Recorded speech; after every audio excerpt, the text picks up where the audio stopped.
Tobago.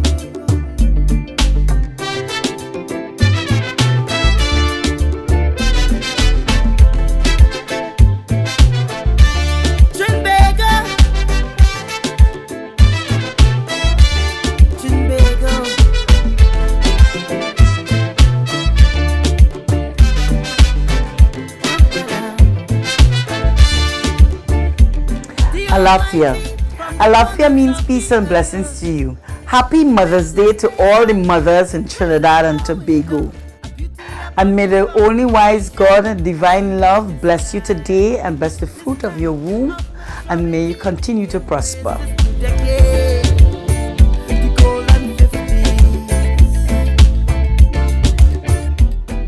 I am Abbi Blackman, daughter of the late great Raj Shortiai, inventor and creator of soca, and I am celebrating my 50th birthday on August 15th at the Queen's Hall in St. Anne's. As part of the celebration, I want to reflect on my life and my career, and to talk with some of the important women in Trinidad and Tobago about the work that they have been doing in service of this great nation. We're not failing. Despite all the crisis, we reached the 50s and we're going strong. That don't mean we ain't do nothing wrong. Keep on going, keep on growing strong. To begin our series of conversations, I have with me today Ms. Christalle Gemon. Hi. Hello. And Christalle, could you tell our viewers about yourself? Sure. Well, first of all, Abby, I have to say it's such a pleasure to meet you. Although we met earlier on and we were chatting, I was saving it for the camera to tell you for the first time. When I was growing up, people always told me that I remind them of Abbi Blackman. That's true. So I took that always took that as such a compliment, and it's amazing to finally meet you. Okay. Alright, well, I am an international development specialist, and what that means is I do work globally in the field of development. So I work with governments and different agencies, building strategies and policies that help move people out of poverty and help move countries to a better situation. So I've worked, for example, in Kenya with the World Bank, developing water policies for the slum areas in East Africa. I've worked in Japan doing corporate training, did some work in Europe in intellectual property. And I decided to move back home 5 years ago because I really felt I needed to use my experience and skills to contribute to the development here.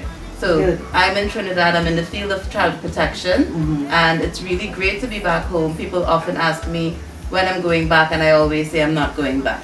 And how did you find adjusting after you came back? How was adjusting for you? Adjusting was easy because my family is here and I was away from my family for so long. So I was away from my family for away from the country for approximately 13 years. Okay. Yes, and I did not come back very often. So I did not get to see my family as often as I would have liked. Also, I didn't live in, for example, the US or Canada where there's a Caribbean community around. I was very far away in Asia, in Africa, in Europe, and so on. So I really, really longed to be home. So coming back home was an easy adjustment because it was so great to be with my family again. There were challenges, however, in the workplace, in terms of, you know, you love your country, you love your Trinidad. I love Trinidad bad, Trinity to the bone. But I did find that in the workplace, not in all cases, of course, but in many cases, people seem to be okay with mediocrity. And that's something, you know, that I find still difficult to deal with. I always feel you should strive for your best and, you know, and try to deliver the best quality possible. And sometimes it's challenging when that isn't evident. So tell me something. What do you think about corporal punishment and the effects of it? And so, what are your views on that? Personally, I don't necessarily believe that beating a child or giving them licks will reap the best results. With that being said, however, I got my own share of licks growing up. So, right? so while I may not necessarily personally believe that you should hit a child, my family, there was corporal punishment within my own family. When daddy say, bring the leather belt, you knew what was coming, right? So I believe, I think in Trinidad, because of what happened the other day, the conversation has been one of, do you believe in corporal punishment? Do you not believe in it? I think there should be a conversation shift. What I believe we should be talking about is alternative parenting strategies. Because we grew up, as I said, I grew up with licks. Anybody in our generation, yours, mine, and so on, we grew up with licks, I think, being the norm. So it's a culture thing, huh? Yes. But my views on it is that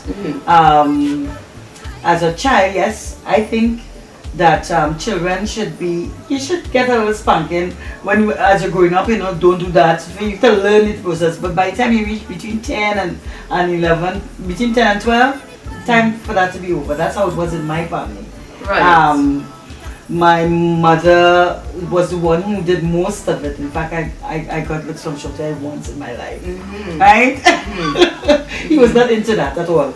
And he thinks that if we start to teach the children to pray and to trust God and to believe in the law and all that type of things, that you would have a different focus, so that by the time you reach 10 is the age of reasoning,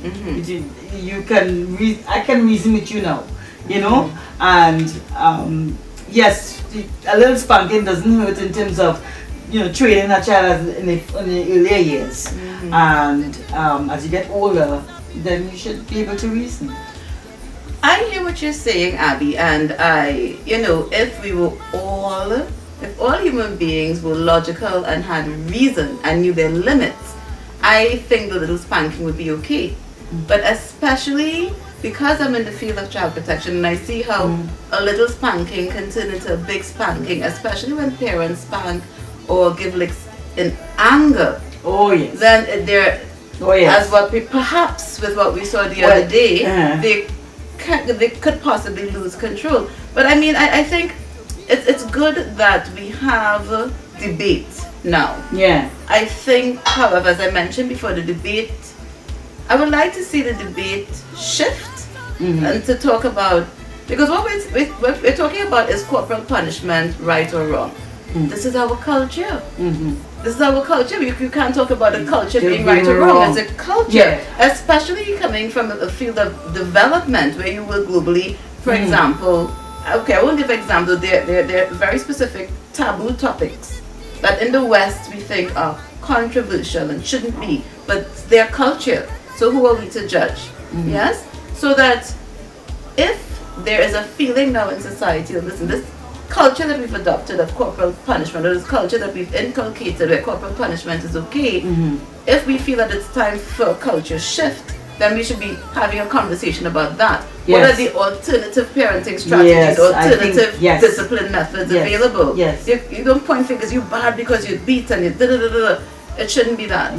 It should be, what do we do now? How do we move forward, etc. Yeah, well, I mean, a lot of parents today are trying taking away the privileges, right? No TV, no this, no that, right? Or also, I mean, my father used to say, you did so and so and so, you see that piece of bush outside there? Go and cut that. Right? That's what my father used to do. Right? And you all have plenty bush out there. So it's like, man will go and cut that piece of bush outside there. Okay? Or for me, which being the eldest of 14, and it's 20 of us in the house, you get dishes for a week. Dishes for a week is a lot of work, right? With 20 persons in the house, right? So we've always tried alternative methods, right? You see, you have to know your environment, and what Shotai and Mommy did was based on our environment. And since there was a lot of bush, nobody wanted to be solely doing a whole like a whole 2 lots of land by themselves, Mhm. right? Because with the group, it was always easier. Everybody do it, and in 2 twos it done, right? But when you have to do it by yourself, that's a task, right? So it was different for us in that kind of way. I think that parents should check out their environment and see what's the best strategy for each home. It can't be one thing across the board because every family is different, right? And for us to say, well, it should be like this across the board, I don't think we are have that authority. Each home has its own laws and rules, and what we have to do is to save the children, right? Save the children from being scarred psychologically for the rest of their life. That's what we have to do. We have to think about that.